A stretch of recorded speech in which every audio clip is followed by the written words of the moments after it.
Entonces, con esa importancia legal que tiene este tipo de trabajo, entonces es importante saberlo hacer bien, ¿no? Porque los resultados que saquemos van a determinar si realmente nosotros estamos dando una buena información o estamos dando una información sesgada que a mediano o a largo plazo, pues, se nos va a caer, ¿no? O sea, por ejemplo, por decirle, esta zona es productora, ponemos, ¿no? Porque tiene buena fertilidad, buena calidad y qué sé yo, y después dos o tres años, listo, se cae, ¿no? Y nosotros dijimos que dura 6 años, 7 años. Entonces había un sesgo tremendo que dice, bueno, aquí decían que era 7 años y en 3 años se cayó la producción. ¿Qué ha pasado? Entonces una información inapropiada, ¿no es cierto?, que da un inapropiado uso del suelo. Entonces ahí radica la importancia técnica legal de este instrumento, de esta metodología que vamos a hacer levantamiento de suelo. La fotografía que deben ustedes estar viendo es justamente lo que representa hacer un estudio o un levantamiento del suelo. Eso es una visualización de un perfil, ¿no? De un perfil que se lo expone así al perfil a través de la excavación del suelo, y esa excavación se llama calicata. Entonces, en otras palabras, ustedes tienen que hacer una excavación, tienen que visualizar el perfil del suelo. Esto lo que ven, esa foto frontal, es el perfil del suelo. Y verán ustedes, hay una herramienta ahí, una pala que seguramente no pasa de 1 metro, ¿no? 1,80 m, digamos 80, algo así, 80 centímetros a 1 metro, ¿no? Y ustedes le suman lo que resta ahí, estamos hablando de más o menos 1,20, ¿no? En el mejor de los casos, 1,50 m. ¿Qué es la profundidad que nosotros necesitamos, ¿no es cierto?, para poder sacar la información.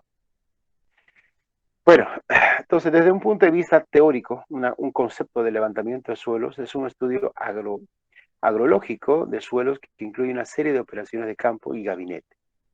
Campo y gabinete, fíjense, hay operaciones de campo y gabinete. ¿Qué significa operaciones de campo? Son actividades que uno tiene que hacer en terreno, ¿no? Y gabinetes son actividades que uno tiene que hacer en una oficina. Por eso se llama actividades de gabinete. Entonces, cuando uno hace un levantamiento del suelo, tiene que dividir el trabajo en esas dos fases. Y además, aquí hay una tercera fase, que es justamente la parte de laboratorio, ¿no? Entonces, la parte campo, la parte gabinete y la parte laboratorio. En muchos casos, la parte de laboratorio también lo denominan trabajo de campo, ¿no? Pero si nosotros quisiéramos ser más específicos, campo significa ir al terreno, ¿no es cierto? Gabinete en la oficina, laboratorio en un laboratorio y otra vez gabinete en una oficina. Entonces, para hacer este trabajo consiste en levantar la mayor cantidad de información posible, ¿no es cierto? Tanto técnica, desde el punto de vista suelos, fisiográfica, de la vegetación, de la población vegetativa, de los indicadores físico-químicos del suelo. O sea, registrarlo la mayor cantidad de información con los cuales nosotros podamos tomar unas decisiones y generar algunas conclusiones y recomendaciones para su uso de ese suelo. Entonces, en términos teóricos, es un levantamiento de suelo, ¿no? Es un estudio que incluye 3 actividades: campo, gabinete y laboratorio, y consiste en registrar la mayor cantidad de información para toma de decisión. Entonces, cuando uno hace este tipo de trabajos, tiene que tener claro los objetivos. Y cuando nosotros decimos los objetivos, nos estamos refiriendo a qué vamos a hacer, cómo lo vamos a hacer y para qué lo vamos a hacer. Tenemos que tener claro. Ustedes saben que cuando redactan un objetivo, eh, en forma literal, ¿no es cierto? Cuando ustedes redactan un objetivo, tienen que decir qué van a hacer. Después, cómo van a hacer. Y después, para qué van a hacer. ¿No es cierto? Y resulta, si ustedes lo desglosan eso, el qué es el objetivo, el cómo es la metodología y el para qué vendría a ser el resultado posible. Pero con esas 3 preguntas es que se redacta un objetivo, ¿no? Entonces, dependiendo de qué objetivo tengamos, el estudio puede tener más o menos detalle. Puede ser un estudio exploratorio, puede ser un estudio de sondeo, puede ser un estudio a detalle o puede ser un estudio a semidetalle. ¿Cuál es el objetivo del estudio? Entonces, hay objetivos, pueden ser, por ejemplo, desde un objetivo investigativo, es decir, yo quiero hacer investigación con fines científicos, ¿no es cierto? Entonces uno tiene que seguramente tener mucho más precisión en las muestras, seguramente que tiene que tener un estudio mucho más detallado, ¿no es cierto?, del área de estudio, porque lo que estamos haciendo es una investigación. Y acá en Santa Cruz hay instituciones que están, digamos, dedicadas a ese trabajo, ¿no? Una de ellas es el CIA, el otro es la INIAF. Después las asociaciones de productores también tienen sus propios laboratorios y sus investigadores, como por ejemplo el Vallecito, la universidad a través del Vallecito, los soyeros a través de ANAPO, ¿no es cierto? Soya y girasol, los productores de soya y girasol a través de ANAPO, los cañeros a través del SEMCA, y así hay asociaciones de productores de un determinado rubro que a la fecha han llegado a tener sus propios investigadores, ¿no? Porque claro, los objetivos de la soya son diferentes al del maíz y estos son diferentes al de la caña, ¿no? Entonces cada uno va desarrollando investigación. Por lo tanto, si yo quiero hacer una investigación de suelos para caña, entonces los objetivos seguramente son muy dirigidos a ese cultivo. Y si yo quiero hacer una investigación, por ejemplo, para una revegetación, ¿no es cierto? Que en este caso podría ser, digamos, una empresa forestal o un estudio de factibilidad forestal, entonces, bueno, tendrá que ir los objetivos dirigidos, el procedimiento dirigido a estos objetivos. Entonces, es muy importante tener claramente los objetivos. Ahora, por ejemplo, si nosotros queremos cumplir con el requisito de hacer el POP, ¿no? Entonces, perfecto. Entonces, el POP tiene términos de referencia y hay que cumplirlos esos, ¿no? Entonces, los cumplimos eso y listo, ya hemos logrado el objetivo que necesitaba, que necesita el estudio. Ahora, si nosotros queremos hacer un estudio de fertilidad, ¿no? Decir qué le falta al suelo, ¿no es cierto? ¿Qué nutriente le falta al suelo? Entonces los objetivos también deben ser diferentes. Entonces hay que tener claro los objetivos, ¿no? Bueno, entonces los resultados, ¿no? Los resultados están generalmente enfocados a determinar características que nos permitan dar o recomendar su uso adecuado del suelo. Es decir, que digamos tenga mayor tiempo de vida útil, en otras palabras. También da recomendación para su manejo, para su fertilización, para su clasificación y finalmente para la evaluación potencial productiva del suelo. Entonces nosotros podemos buscar esos resultados, ¿no? Entonces podemos buscar los resultados juntos o por separado, vuelvo a reiterar, dependiendo cuál sea el objetivo, ¿no? Por ejemplo, cuando nos hablan del POP, ¿no es cierto? El POP tiene un objetivo muy claro, que es evaluar la potencialidad productiva del suelo. ¿Es productivo o no es productivo? ¿Se debe desmontar o no se debe desmontar? A eso llega el POP, ¿no? Entonces, ese es su resultado al que tenemos que arribar. Entonces, bueno, hay diferentes resultados en función a los objetivos que vamos a plantear, ¿no? Entonces, para empezar este trabajo, tenemos que generar información, ¿no? Tenemos que ir buscando información.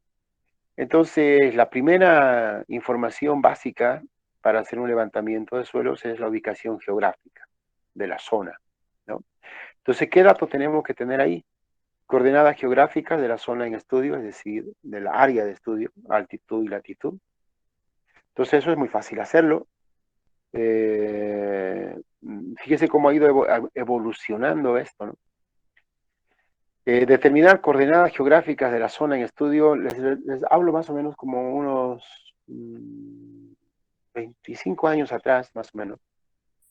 La única institución que hacía esto era el IGM, era el Instituto Geográfico Militar. Eso implicaba que si uno quería la ubicación de una zona, uno tenía que ir al IGM y el IGM nos vendía una carta, nos vendía una carta, en el cual ellos nos los ubicaban la propiedad que queríamos nosotros hacer el estudio. Posteriormente, este dato, fíjense, ha ido evolucionando un poquito con el uso de los GPS, ¿no? Entonces, bueno, nosotros ¿y por qué digo que lo hacía solo el IGM? Porque el IGM tenía GPS, ¿no? Y los GPS no se olviden que trabajan con satélites. Entonces, en esa época, bueno, había que pagar un monto de dinero por el uso de satélite. Pero de entrada ya tener un GPS era un lujo, ¿no? Era un logro, digamos. Entonces había nomás que ir a recurrir al IGM y el IGM nos daba esos datos, ¿no? Entonces una vez que nos daba esos datos, entonces ya teníamos nosotros ubicadas las coordenadas del viaje. Ahora esto les decía fue evolucionando porque, bueno, se hicieron más accesibles los GPS. Entonces ya el que tenía un GPS podía hacer esa ubicación. Y después fue apareciendo aplicaciones como el Google Earth, ¿no es cierto? Donde ya, bueno, es más fácil todavía hacer la ubicación y con GPS. Ahora ya en los mismos celulares hay el GPS, ¿no? Incluso hay aplicaciones que trabajan sin conexión. Entonces ya este dato, digamos, es un dato facilísimo de hacerlo. Hay que parar en el lugar donde uno quiere hacer el muestreo y sacarlo, este dato.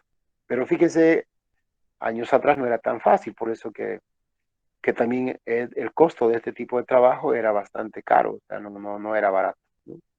Ahora ya, con la facilidad del trabajo, también de alguna manera han disminuido los costos. Bueno, entonces tenemos que tener claro con esos datos en qué país estamos, en qué departamento, en qué provincia, en qué cantón y en qué localidad, ¿no? Entonces esa era la ubicación geográfica de la propiedad. La altitud sobre el nivel del mar, a qué altitud estamos. Vías de acceso, o sea, cómo se podía llegar a la propiedad a través de caminos vecinales, camino carretero, camino asfaltado, ripiado, vías férreas, bueno, depende cuál sea las vías de acceso, ¿no?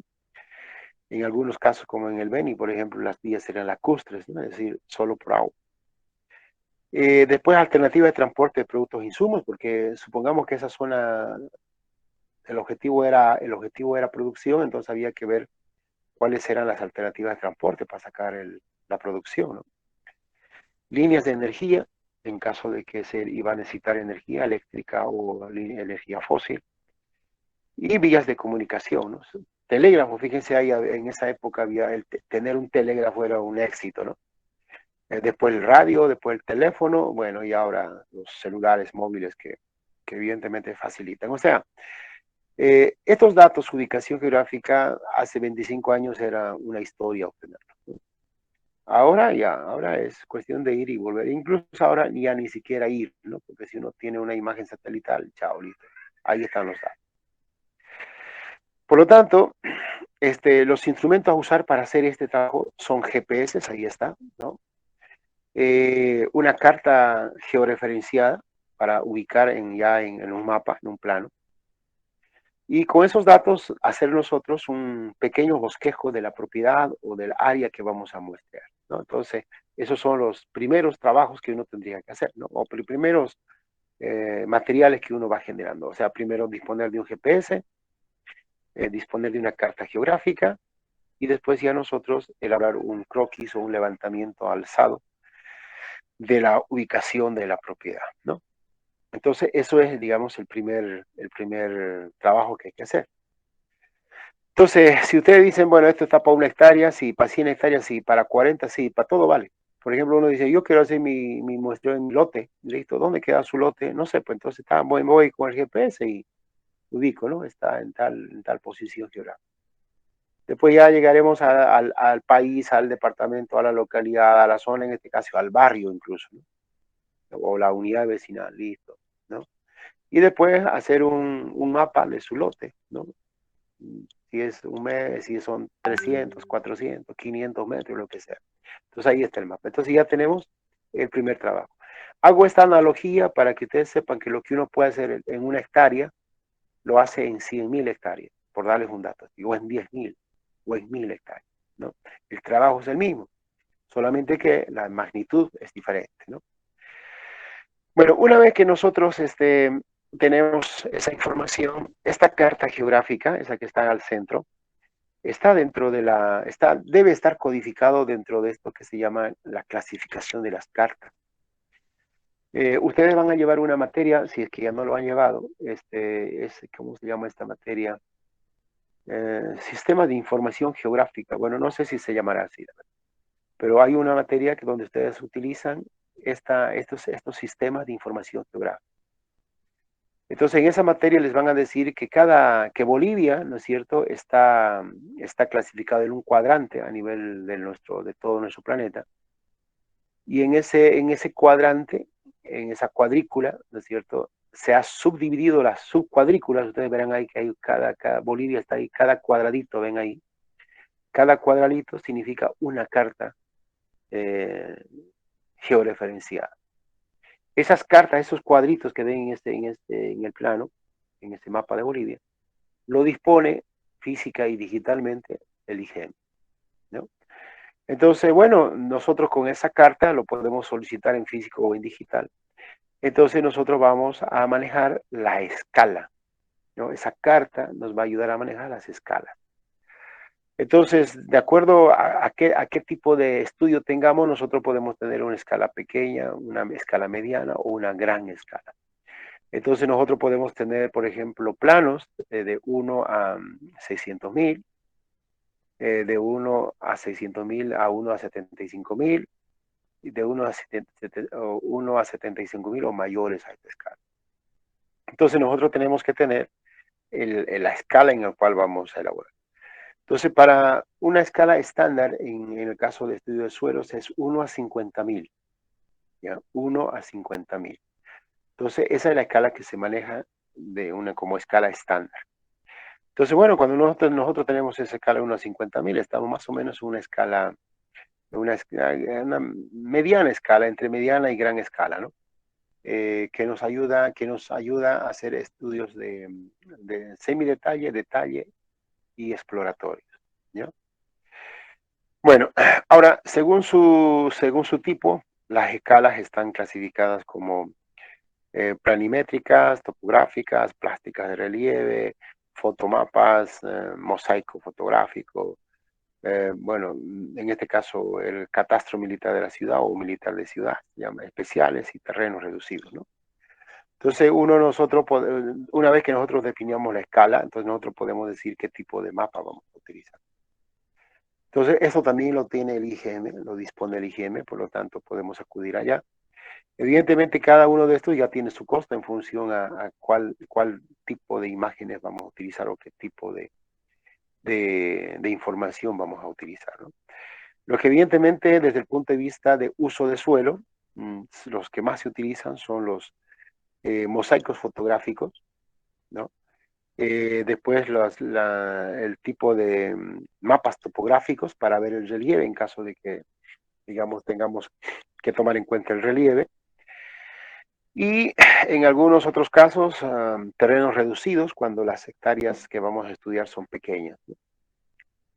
Entonces, esas son las más comunes, ¿no?, del tipo de cartas que nosotros podemos disponer o utilizar.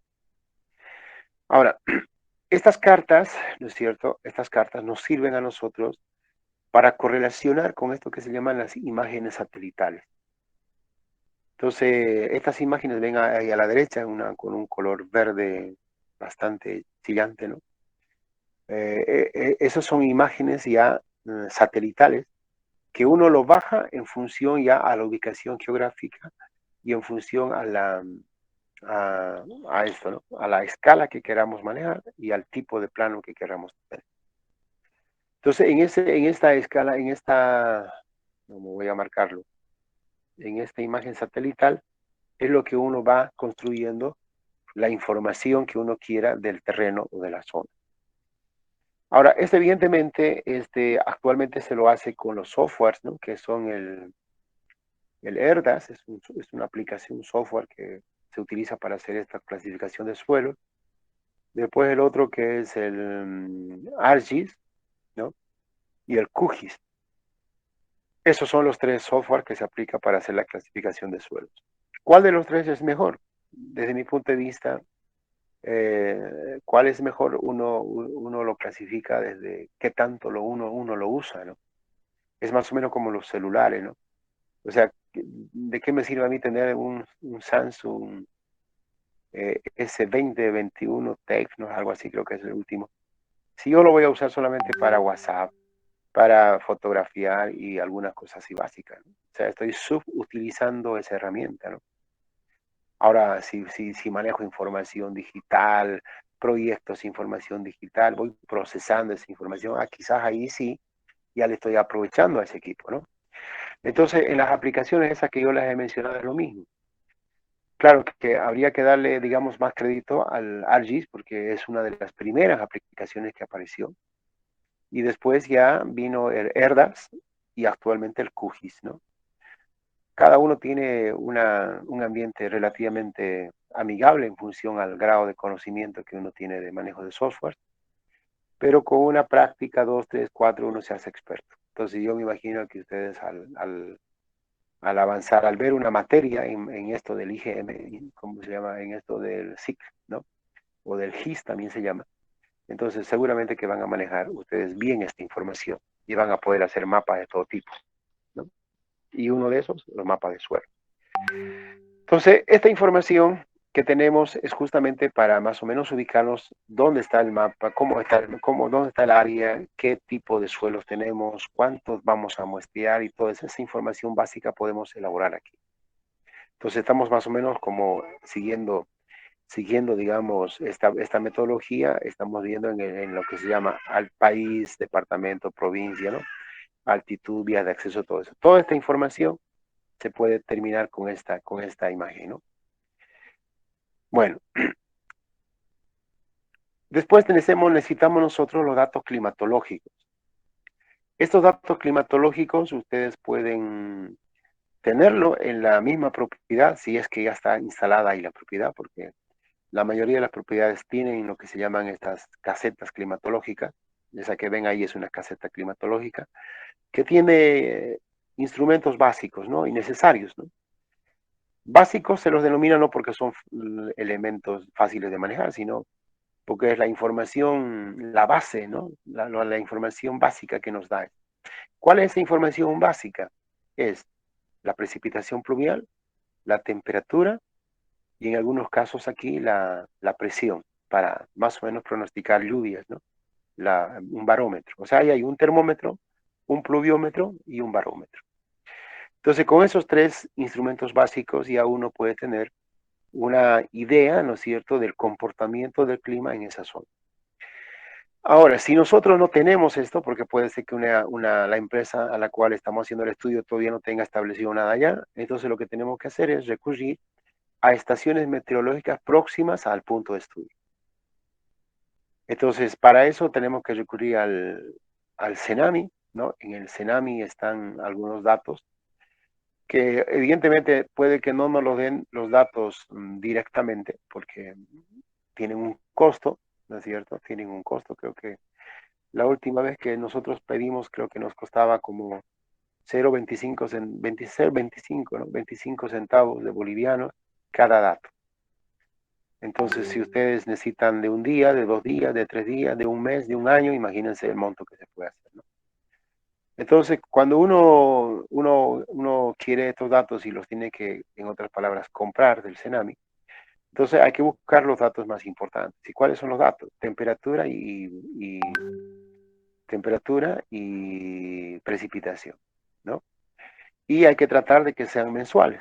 O sea, quiero decir, cuánto llovió en enero, cuánto llovió en marzo, abril, mayo, junio, julio, todo el año.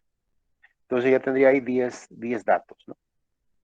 Y después las temperaturas máximas y mínimas mensuales también. Entonces con esa información ya tenemos la información más o menos, ¿no es cierto?, referencial de lo que puede estar ocurriendo en nuestro predio. Entonces, esta, esta, estos datos tienen que tener una confiabilidad del 75%, más o menos, ¿no? Para que nosotros podamos hacer una planificación del uso de suelo en función a la precipitación. Bueno, entonces en zonas, digamos, de Santa Cruz, obviamente nevada, helada, puede que no sea muy común, ¿no? Pero en los valles, por ejemplo, sí, ¿no? Heladas y granizos. Y en el altiplano, obviamente, las nevadas, ¿no? La velocidad y dirección del viento también es importante. Y eso se lo obtiene a través de un nanómetro, ¿no? Un nanómetro que no sé si ustedes han debido quizás verlo, que se coloca en la parte más alta en este caso de una vivienda, y eso empieza a girar, ¿no? Con la velocidad del viento y después va registrando esa velocidad del viento. No es tanto quizá la velocidad, lo que interesa es la dirección predominante del viento.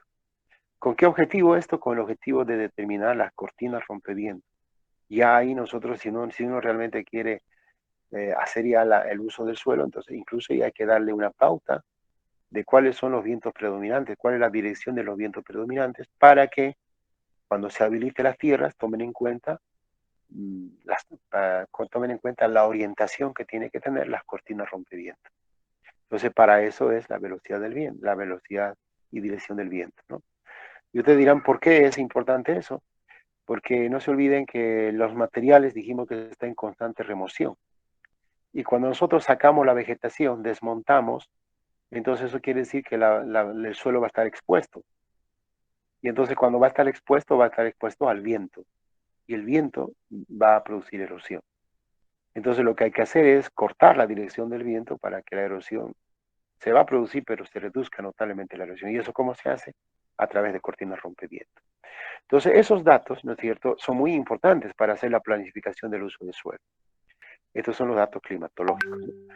Entonces, como yo les decía, ustedes pueden recabar eso de sensores y las propiedades lo tienen. Hay otras propiedades que son mucho más sofisticadas y tienen sensores, ¿no? Entonces esos sensores climatológicos mandan la información a una central donde, bueno, se sistematiza todos los datos, ¿no? Ahora, estas casetas son prácticamente manuales, ¿no? O sea, tiene que haber una persona que vaya anotando las lecturas, ¿no?, diarias, y hay que poner a las 6 de la mañana, mediodía y 6 de la tarde, ¿no? Entonces, todas las personas, bueno, tiene que haber una persona para ir a leer las lecturas de estos equipos, ¿no? Entonces, claro, como esto es, digamos, una cuestión manual, ¿no es cierto? Entonces, seguramente que hay una persona que puede hacer ese trabajo. Pero ya cuando las propiedades son bastante distanciadas, entonces lo mejor que se debe colocar son sensores, ¿no? Y esos sensores pues se colocan en diferentes zonas y mandan la información a un control. Ahora, si no tuviéramos eso, les dije que pueden acudir al Cenami y ahí obtener algunos datos, pero eso es pagando, ¿no? Bueno, esa es la información básica que uno tiene que tener, ¿no? Porque eso va a incidir en los resultados que nosotros vayamos a obtener, en las recomendaciones y conclusiones que vayamos a tener del trabajo. Ahora bien, este trabajo cuando uno va realizando, fíjense, se realiza en diferentes etapas, ¿no? Trabajo de campo, trabajo de gabinete, trabajo de campo, trabajo de laboratorio, trabajo de gabinete y nuevamente trabajo de campo. Entonces, no es una sola ida al campo, no es un solo trabajo, son ir recurrentes, ¿no? Hay que ir, dependiendo cuáles sean los resultados parciales que vayamos obteniendo, pues hay que ir incluso más de una vez, dos, tres veces, ¿no?, para cumplir con los objetivos de cada proceso. Entonces, por ejemplo, la primera actividad, que es el trabajo de campo, lo que se llama reconocimiento de campo, ¿no? Entonces ahí uno va allá y ahí observa dónde está ubicado, saca la ubicación con el GPS, ve qué tipo de vegetación hay ahí en la zona. Antes, fíjense, se hacía un recorrido con un tractor, ¿no? Nosotros nos subíamos a un tractor y con el tractor teníamos que ir a hacer recorrido de la propiedad. Y cuando no había camino y no había tractor, había que ir con dos, tres personas que conocían la zona y hacer sendas y caminar el terreno. Por lo menos de algunos puntos para tener referencias y después ya eso contrastarlo con imágenes satelitales. Ahora saben cómo se hace. Lo único que tienen que llevar es unas 2 o 3 baterías, tener un dron, un Phantom 4 mínimo, y listo, manejarlo su dron con una buena cámara y sacar imágenes de lo que ustedes quieran, ¿no? Ver si hay ríos, ver qué tipo de árboles hay. Bueno, no se olviden que un Phantom 4 tiene una autonomía de más o menos 20 minutos, ¿no? Si no hay mucho viento, y si hay bastante viento se reduce a 15 minutos. Entonces, por eso es que hay que llevarse sus baterías y sus cargadores bastantes para poder hacer un buen recorrido de toda la propiedad. Entonces, imagínense lo que significa eso en tiempo. Caminar en tractor nada más, por darles un dato, les voy a dar un dato. 5.000 hectáreas, dar la vuelta, el perímetro de una propiedad era tirarse todo un día, ¿no? Ir sacando información, obviamente, ver qué vegetación existe, ir georreferenciando los límites de la propiedad, ir viendo si hay o no hay relieve, microrelieve. Uno iba caminando, iba viendo todo eso, iba anotando en su libreta de anotas, ¿no? Después de eso, ya cuando había eso y cuando no había eso, había que caminar. Y ahí sí fue que 2, 5, 10 hectáreas. No lo hacíamos en una hora, ¿no? Lo hacíamos mediodía. Y había que picar monte. O sea, se dificultaba. Por eso que los trabajos en esa época tenían un costo bastante considerable. Ahora no. Ahora vamos a un lugar donde tenemos chance, levantamos vuelo con el dron y el dron es el que nos hace todas las observaciones que quisiéramos hacer. Si nos queremos acercar a un lugar, acercamos el dron, sacamos fotografía, video, lo alejamos. Si vemos algo raro en el monte, nos entramos al monte y listo. Y sacamos toda la información que queramos. Entonces, este trabajo de campo, observaciones de campo, lo que antes se hacía, digamos, de una semana, dependiendo de la superficie del terreno, ahora se puede hacer en 1 o 2 días máximo, dependiendo de la superficie del terreno. Entonces, la tecnología ha ayudado bastante a este trabajo. Ahora, el trabajo de gabinete es lo mismo, la fotointerpretación. Entonces, en la fotointerpretación, ¿qué es la fotointerpretación? Significa hacer análisis de las imágenes satelitales, de toda la información geográfica. Cuando uno va recorriendo en el trabajo de campo, dice, ah, caramba, aquí hay un suelo, aquí hay un arenal, lo georreferencio, ¿no? Saco mi dato con el GPS. Ah, caramba, aquí hay una cañada, es decir, hay un paso de agua, ya lo georreferencio. Aquí hay unas plantas que predominan, por ejemplo, los saos, ya y así voy viendo todas las observaciones de campo, ¿no? Y después de esas observaciones de campo lo vacío al mapa este, que puede ser una imagen satelital a esto, ¿no es cierto?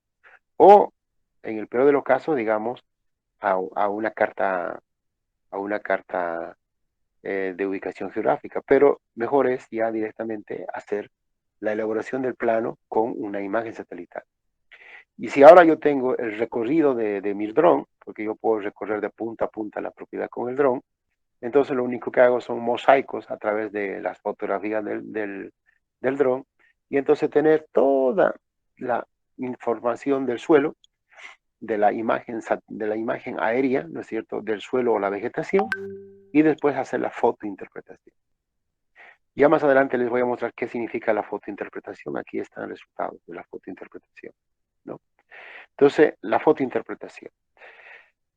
Y bueno, y después de la fotointerpretación nos vamos a trabajo de campo, donde ratificamos la información del primer trabajo de campo, ratificamos y contrastamos con lo que está en nuestro plano, ¿no? Ah, sí, está bien, correcto. Si está bien, entonces empezamos a hacer el muestreo de suelo.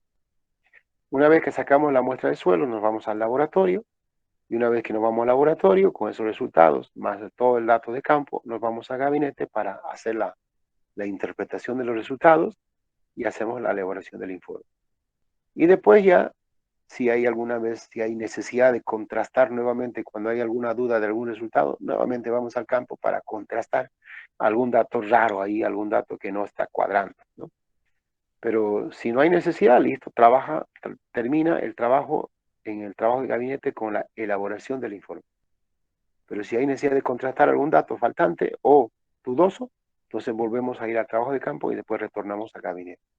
Entonces este es el flujograma que se debe hacer para hacer un levantamiento de suelo. Ahora vamos a detallar cada uno de estos. El trabajo de campo, ¿no? Acá le decía, ¿no? Si uno tiene, miren los caminos, ahí están los caminos, ¿no? Entonces, si uno tiene posibilidad de recorrer el terreno, recorre, pues en taxi, digo, en auto, en vehículo, en tractor, si los caminos son bien, agarramos una camioneta y nos vamos en camioneta. Si los caminos no son tan buenos, agarramos un tractor. Y si no queremos agarrar nada, entonces nos ponemos en un punto ahí, digamos en eso donde está la camioneta, un punto blanco, y hacemos volar nuestros drones y listo, ¿no? Entonces los drones nos recolectan toda la información que nosotros quisiéramos hacer. Entonces ahí se identifica formaciones geológicas, explotaciones mineras, aguas termales, fallas, bueno, todo lo que pudiera haber, ¿no? Presente en el suelo. Después ya si son otro tipo de zonas, por ejemplo, como en el altiplano, entonces accidentes geográficos, cordilleras, lagos, ríos, lomas, pantanos, bueno, todo lo que tenga, pues, ¿no? Todo lo que se pueda ver geográficamente. Bueno, una vez que recolectamos esa información, yo le decía, vamos al trabajo de gabinete. Y aquí están los trabajos de los trabajos de gabinete. Esto es lo que se llama la fotointerpretación. Entonces, estas son, digamos, el área, aquí voy a marcarlo. Digamos que esta es la zona de estudio. Entonces, esa zona de estudio nosotros lo ponemos en colores, ¿no? Entonces, cada color a nosotros nos representa una característica, ya sea vegetativa o ya sea de suelo, porque lo que ocurre en la planta significa que es producto de lo que puede ocurrir en el suelo. Entonces, cuando el suelo no tiene cobertura, como en este caso, fíjense aquí hay una zona que no tiene cobertura, entonces, pero si ustedes se dan cuenta, si se fijan ustedes, hay tonalidades de diferente color. Hay color café oscuro, hay color más clarito, ¿no? Hay colores claros, oscuros, hay tonalidades de color. Cada tonalidad de color significa una característica de ese suelo. Entonces, en la fotointerpretación lo que tenemos que hacer es lograr lograr un agrupamiento de los suelos que tienen características similares. Y entonces eso lo hace el ArcGIS, lo hace el QGIS o lo hace el ERDAS.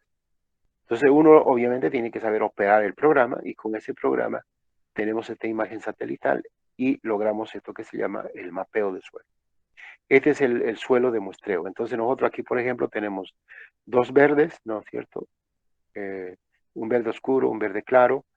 Bueno, tonalidades de verdes aquí, diferentes tonalidades de verdes, un color café, un color grisáceo, y cada uno de esos significa un diferente tipo de suelo. Entonces ahora aquí uno determina evidentemente cuál es lo que va a muestrear, ¿no? Ahí también podemos ver una ribera de río, ¿no? O una cañada. Entonces nosotros tenemos que ver aquí cuál es el suelo más predominante. Entonces ahí está clarito que el suelo más predominante es el color verde claro. Entonces ahí tenemos nosotros que sacar la mayor cantidad de muestras, ¿no? Ahora, uno dice, ¿y qué cantidad de muestras? Eso está determinado por una fórmula estadística, ¿no? Que es N. Esa fórmula estadística está en función a qué? Al error experimental, es decir, a la confiabilidad que va a tener el muestreo, que normalmente es una confiabilidad del 95%, o sea, una confiabilidad del 95%, por lo tanto, un error del 5%. Eso está ratificado por un epsilon, o sea, epsilon lo voy a poner aquí, ¿no? Epsilon, eh, que tiene un valor de éxito o fracaso, ¿no? PQ, ¿no? Entonces se toma en cuenta el error, el nivel de confianza, el error experimental, el éxito o el fracaso de la muestra, PQ, y finalmente la varianza, sigma, ¿no? La varianza del suelo, es decir, si el suelo es muy variado, entonces significa obviamente más muestra. Si el suelo es menos variado, entonces menos muestra, ¿no? Entonces, en función a estas variables estadísticas es que se saca el número de muestras adecuado. Y ahora ustedes dirán, ¿de dónde sacó esto? ¿De dónde sacó esto? Resulta que cuando uno hace esta fotointerpretación, ¿no es cierto?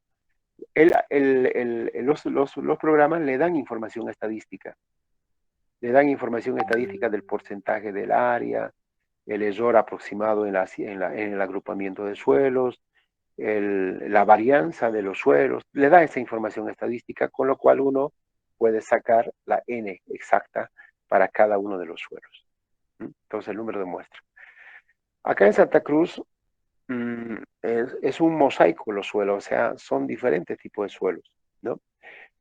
Sin embargo, el CIA, ¿no es cierto? El CIA ha sacado un dato, digamos, que se lo puede tomar como referencia, que ellos dicen que hay que sacar más o menos eh, entre 10 a 20 submuestras compuestas por hectárea. Ya, entonces, fíjense, es un rango muy amplio, ¿no? Si yo saco 10 y aumento a 20, estoy aumentando el número en un 100%, ¿no? Pero ese rango justamente se da a que los suelos aquí en Santa Cruz son muy heterogéneos, ¿no es cierto? Entonces yo digo, saco 10 o saco 20 en función a la variabilidad del suelo. Si el suelo es homogéneo, entonces está recomendado sacar 10 muestras, digamos, de ese suelo por hectárea. Y si es muy variable, 20, ¿no? Entonces, bueno, pero ahí es estándar, ¿no? Y hay algunos que se basan en ese valor, digo, yo saco 10 muestras, 10 muestras compuestas por hectárea y listo. Entonces, bueno, vuelvo a reiterar, eso puede significar una aproximación sesgada, ¿no? O poco sesgada, dependiendo de las características propias de cada suelo. Entonces, para evitar eso es nomás mejor hacer su mapa de suelos y con los estadígrafos de la aplicación sacar la cantidad de muestras de suelo. Bueno, entonces, una vez que nosotros sacamos, digamos, hacemos nuestro mapeo de suelos, entonces nosotros podemos tener así, por ejemplo, ¿no? Clasificados de esta manera. Entonces, estos son los suelos 1, estos son los suelos 2, estos son los suelos 3 y estos son los suelos 4. Entonces, en la propiedad tenemos 4 unidades geográficas, 4 unidades de muestreo. En el caso de este ejemplo, si ustedes se dan cuenta, digamos que el área, ¿no es cierto?, son similares, ¿no? El 1, 2, 3, 4 más o menos son equitativas los tamaños. Por lo tanto, si uno quisiera determinar un número de muestras, tendría que distribuir el número de muestras equitativamente, ¿no? Pero si el suelo fuese como está aquí, en este sector, digamos, de tonalidades de café, entonces tendríamos nosotros tener un criterio de muestreo, ¿no? Primero, evidentemente, la zona más clara tiene mayor superficie de suelo, entonces donde nosotros tendríamos que colocar mayor cantidad de muestras, ¿no? Por eso que lo explica esto. Fíjense, aquí tenemos, por ejemplo, 3 muestras en este suelo y en los otros solamente una muestra, ¿no? Porque ahí está el criterio de mayor proporción de suelo, mayor proporción del tipo de suelo. Ahora, puede ser 3, como también puede ser 4, ¿no? Y aquí hay digamos, una pequeña contradicción que alguien podría decir, pero ¿y por qué 4 y algo también 4, no? Entonces aquí, por ejemplo, es una muestra equitativa, en esto, equitativa. Entonces, independientemente de cuál sea la proporción del suelo, pues se saca 4 a todos los suelos y listo, ¿no? Solamente que tendrían que estar distribuidos equidistantes, ¿no? O sea, a una similar distancia. Entonces, ahora uno dice, ¿y cuándo hacer esto y cuándo hacer este otro? Ahí está el criterio técnico, ¿no? Evidentemente, desde el punto de vista estadístico, esto es mucho más confiable porque yo voy a tener 4 muestras de los diferentes tipos de suelo y si saco esto, solamente voy a tener una muestra de un suelo y 3 de los otros, ¿no?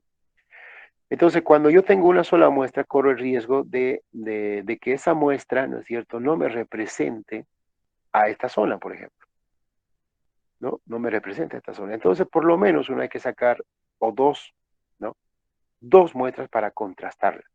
Entonces, si saco 2 muestras, entonces yo tengo un punto de contraste, es decir, se supone que las muestras, los datos de esta muestra acá, deben ser igual o similares a la muestra sacada en el mismo tipo de suelo. No debe haber diferencias significativas, ¿no? Entonces, ahora cuando yo digo, ¿y cómo yo sé si son iguales o son diferentes? Entonces, ahí nuevamente uno recurre a la estadística. Por eso que cuando yo les había comentado, creo que la primera clase, si ustedes llevaron estadística, me dijeron que no. Entonces, estas decisiones, por ejemplo, no se las puede tomar así como así. Se las tiene que tomar en función a datos estadísticos, ¿no? Ahora, hay ese tipo de muestreo, ¿no? Un muestreo, digamos, en función a la proporción del suelo, otro muestreo en forma equitativa, independientemente cuál sea la proporción del suelo, sacamos muestras a todos. Eh, esta, por ejemplo, es otra muestra, otro tipo de muestreo, esta que está acá abajo, donde las muestras, digamos, son, son similares al anterior, pero ¿cuál es la diferencia? Que en este caso, digamos, se puede sacar más submuestras. No sé si ven esas flechitas que están sacando allá como a los baldecitos. Ahí dicen muestras con cuántas submuestras, ¿no? Entonces, según las recomendaciones técnicas, una submuestra debería tener por lo menos 10 muestras. ¿Qué significa? A ver, más adelante hay esa información, para ver, más adelante hay esa información. Sí, más adelante hay esa información. Pero eso significa la cantidad de submuestras por muestra, ¿ya? Entonces, cuando yo saco más submuestras compuestas, entonces aumento la confiabilidad de mi estudio, ¿no? Entonces, esa es la diferencia, digamos, la cantidad de submuestras entre esta forma y esta otra, ¿ya? Ahora, hay la otra que es a base de cuadrícula. Fíjense aquí, cuadrícula, acá, aquí, ¿no? Cuadrícula y cuadrícula. Ese es un muestreo detalladísimo, ¿no? O sea, se divide en el terreno en cuadrículas y cada vértice de cada cuadrícula representa un muestreo. Ese es un tipo de muestreo sistemático, en orden, ¿no es cierto? Y evidentemente en este caso no castiga, no está en función a la superficie del terreno, a la proporción del terreno, ni a la cantidad de submuestras o de muestras compuestas, sino que todos tienen el mismo tratamiento. Entonces, si ustedes ven la cuadrícula esa, pues en cada punto, en cada tipo de suelo se va sacando la muestra. Ahora aquí el dilema está en qué tamaño va a ser la cuadrícula, ¿cierto? Y eso está en función a la superficie. Entonces, si yo tengo 1 hectárea, entonces la cuadrícula será un tamaño. Si tengo 100 hectáreas, la cuadrícula será de otro tamaño. Y si tengo 1000 hectáreas, la cuadrícula será de otro tamaño. ¿Quién determina la cuadrícula? Es la escala que yo estoy usando. Entonces, yo les había dicho acá que la escala es 1 a 50.000, es la escala estándar, ¿no? Entonces, en función a esa escala, 1 a 50.000, hay que hacer la cuadrícula. Y entonces, estos son los muestreos, ¿no?, que se pueden hacer en cada uno de esos tipos de suelos, ¿no? Entonces, fíjense que no es nomás ir a sacar una muestra si no tenemos esta clasificación. Ahora bien, a manera que uno va haciendo, digamos, las observaciones de campo o el trabajo de campo, y al mismo tiempo que va sacando muestreos, va ajustando algunos datos que inicialmente en la primera parte del trabajo de campo lo hemos ido registrando. Por ejemplo, con el color del suelo, la humedad del suelo, la altura y tipo de la vegetación, la presencia de plantas indicadoras, característica y estado de la vegetación natural, la pendiente y la influencia humana y animal sobre el suelo. ¿Por qué digo que vamos a ir ajustando estos datos? Porque cuando hace uno un recorrido, ¿no es cierto? Puede que pues se le haya pasado algún dato, ¿no es cierto? Puede ser que, por ejemplo, no hayamos visto la presencia de algunas plantas indicadoras, incluso con el dron, porque el dron, si bien tiene un área de observación, pero puede ser que hayan esos, lo que se llaman, ¿cómo se llaman esto? Los espacios, caramba, ¿cómo se llaman esto?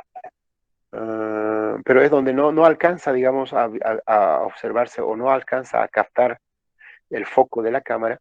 Entonces, esos, pues, pueden ser que involuntariamente nosotros estemos saltando información.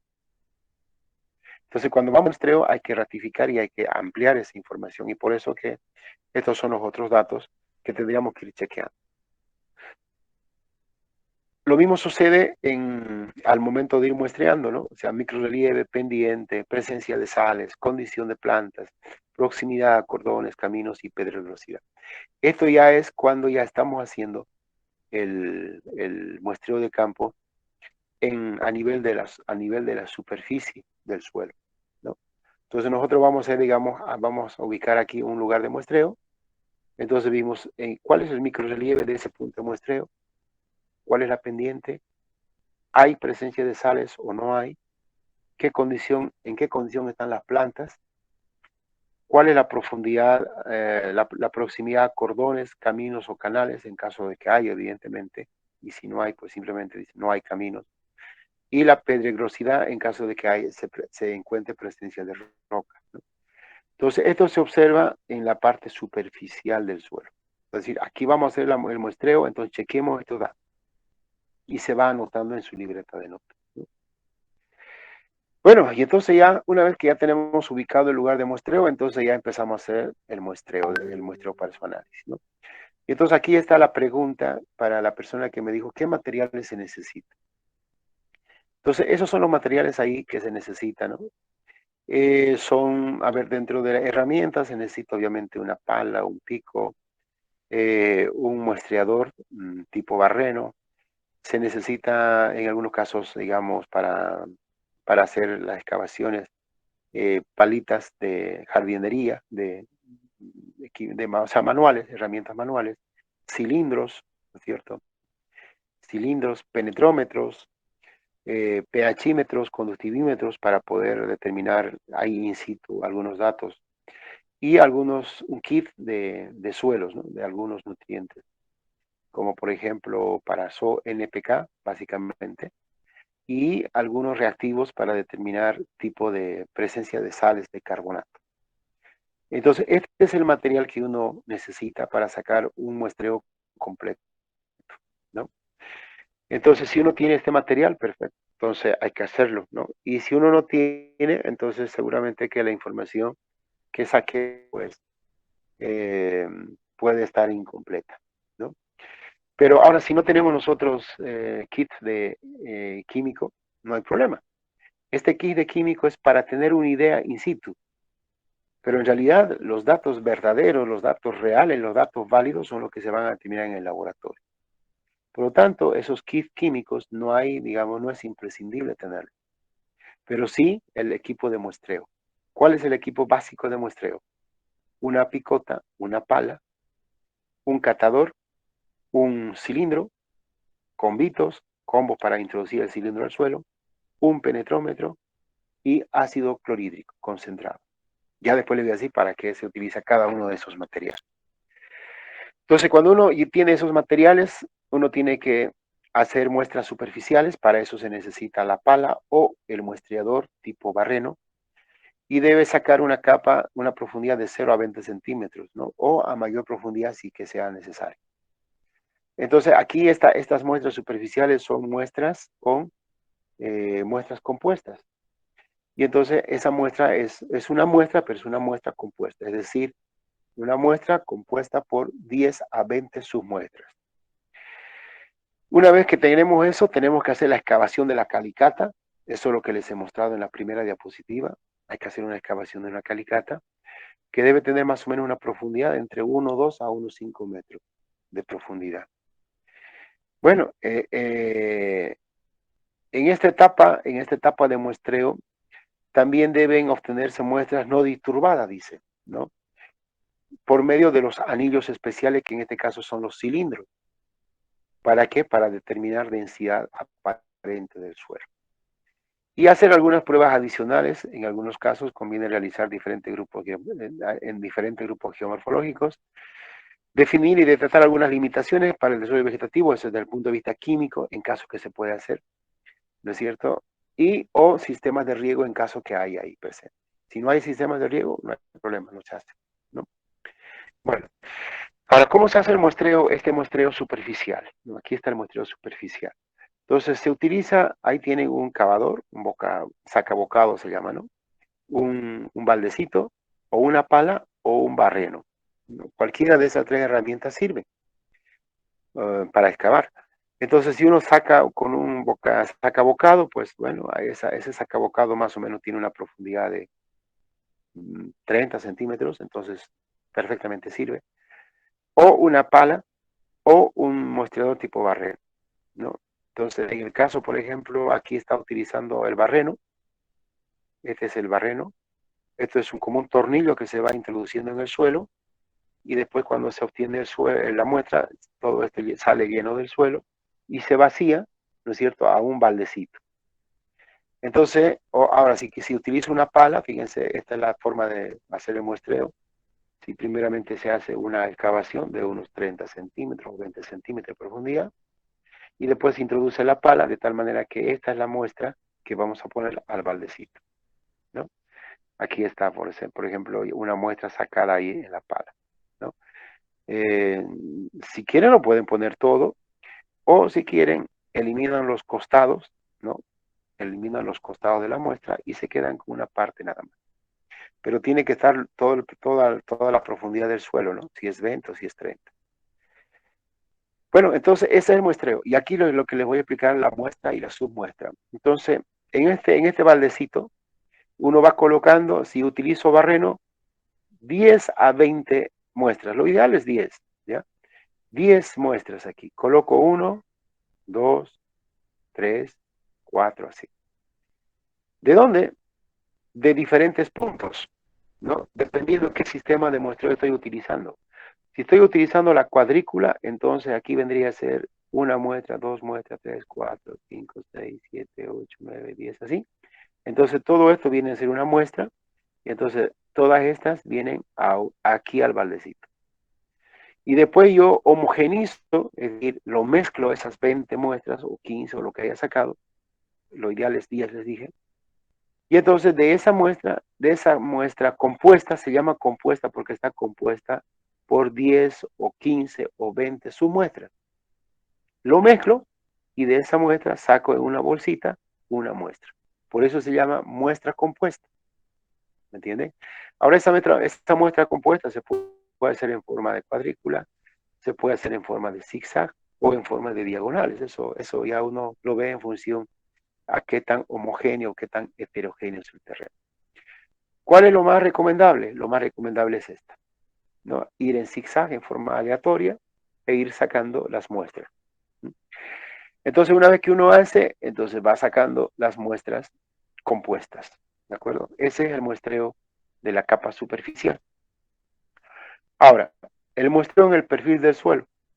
Esta es la calicata, ¿no? Esa es la excavación que uno hace. Fíjense ustedes, esta excavación, mínimamente esto debe tener 1 metro, si no es más, y obviamente de profundidad, 2 a unos 5 metros.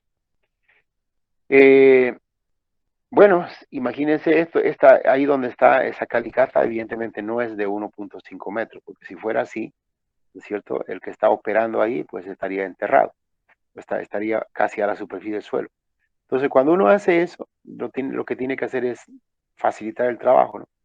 Entonces, poner como escalinatas aquí, para que uno pueda entrar y salir, entrar y salir, entrar y salir. Porque depende cuándo y dónde se haga el muestreo, meterse ahí es una barbaridad, porque si hacemos en época húmeda y en calor, olvídense, ¿no? O sea, uno no soporta estar ahí, empieza a transpirar y puede llegar a contaminar el suelo con el sudor. Ya después le voy a explicar ese tipo de contaminación. Entonces uno tiene que entrar y salir, ¿no? Y entonces para eso tiene que ser una calicata bien amplia. Entonces, ¿qué se toma en esta muestra? Se toma la profundidad de horizonte, la estructura, la presencia de moteados, el color con la tabla Munsell, dureza y resistencia con el penetrómetro, penetración de raíces o profundidad de raíces, eso es con un flexómetro, presencia de capas compactadas con el penetrómetro, el nivel freático a partir de la presencia de moteados, presencia de carbonatos o ausencia de carbonatos y otras características que se puedan ver en el perfil. Pero estos son los principales. Entonces esa información lo tenemos que sacar, ¿no? Y de cada capa. Entonces más adelante les voy a mostrar a qué se refiere esas capas. Aquí está. Por ejemplo, si este fuese el perfil, aquí tenemos claramente 2 capas, ¿no? O hasta 3 diría yo. Fíjense acá. Digamos, si vemos este perfil, aquí hay uno, aquí hay otro, ¿no? Y aquí sería el otro. 3, ¿no? Aquí en estos otros perfiles, por ejemplo, fíjense. Ahora aquí hay una cosa muy importante, ¿no? La humedad, fíjense, si uno dice, bueno, este suelo es homogéneo, ¿no? Pero este otro suelo, fíjense, tiene oscuro. Bueno, esta es una fotografía evidentemente montada, no es lo que puede ocurrir en el suelo, ¿no? Es una fotografía montada donde uno puede ver las diferentes formas de cómo se pueden presentar el suelo.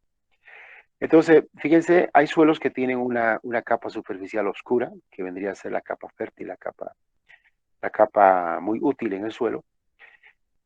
Hay suelos que tienen, por lo tanto, 3 capas, ¿no es cierto? Aquí tenemos, por ejemplo, las 3 capas, 1, 2, 3. Hay otras que tienen 2, fíjense aquí, ¿no? 1, 2. Y también hay otras que pues tienen una estructura, fíjense, lisa, así como esto. Y hay otras que tienen granular, ¿no? Entonces, estas son las observaciones que se deben hacer en el terreno, ¿no? Y en función a cuántas capas tenga el suelo, fíjense acá, de cada capa se va sacando las muestras. Verán aquí ustedes en esta fotografía estos espacios, ¿no? Esos huecos. Esos huecos significa que son los lugares donde se ha sacado la muestra para llevar al laboratorio. Entonces se supone que aquí en este suelo no se visualiza, pero por lo menos han tenido que haber 1, 2, 3, 4 hasta donde se ve, ¿no? 4 muestras, 4 capas. Y si ustedes, bueno, visualizan la otra cara, esta cara, aquí hay un hueco y más abajo hay otro. Eso significa que son muestras para densidad. Entonces, las que han sacado aquí las muestras son para llevar al laboratorio para hacer el análisis físico y químico, y los que han sacado aquí son para la densidad aparente con los cilindros. Entonces, hay otros que sacan así en 2 formas y hay otros que se puede sacar en un solo perfil, no hay problema. Se puede hacer. La idea es no contaminar. La idea es no mezclar, digamos, que el suelo de aquí arriba no se mezcle con el suelo del medio o con el suelo de abajo, ¿no? Entonces, para evitar eso, lo que se hace es muestrear de abajo hacia arriba, ¿no? Entonces, abajo se muestrea todo y se pasa a la capa siguiente, así, yendo de abajo hacia arriba, ¿no? Entonces se saca toda la muestra de los horizontes intermedios, y si va cayendo y va contaminando la capa de abajo, no importa, ya lo hemos muestreado, ¿no? Y después se termina en la parte superficial, en las capas de arriba. No se hace de arriba hacia abajo, porque si hacemos de arriba hacia abajo, cuando yo esté sacando las muestras en la parte de arriba, ¿no es cierto? Va a haber muestras que van a caer aquí abajo. Y a la caída pueden mezclarse con estas muestras de las otras capas y entonces tener una contaminación. Entonces, eso es una regla, ¿no? De muestras, empezar de abajo hacia arriba. Y entonces aquí tenemos nosotros, por ejemplo, una visualización de cómo se podrían ver las capas u horizontes, ¿no? Entonces, la diferencia que se tiene que utilizar es nada más el color. Por ejemplo, aquí hay 3, ¿no? Una capa superficial, una capa más café, una un poquito más claro y al final, ¿no? O sea, aquí hay 4 capas, por ejemplo. 4 capas o 4 horizontes, ¿no? Entonces, ahora les voy a explicar por qué son capas y por qué son horizontes. Las capas se da la denominación de capas en suelos aluviales, ¿ya? Y la formación o los horizontes de suelos se dan en suelos minerales, esos que se están formando a partir de la roca madre. Entonces, nosotros aquí en Santa Cruz no tenemos suelos formados desde el punto de vista grafológico. ¿Por qué? Porque son suelos aluviales. Aquí han llegado, ¿no es cierto?, los suelos desde arriba, o sea, desde las zonas altas.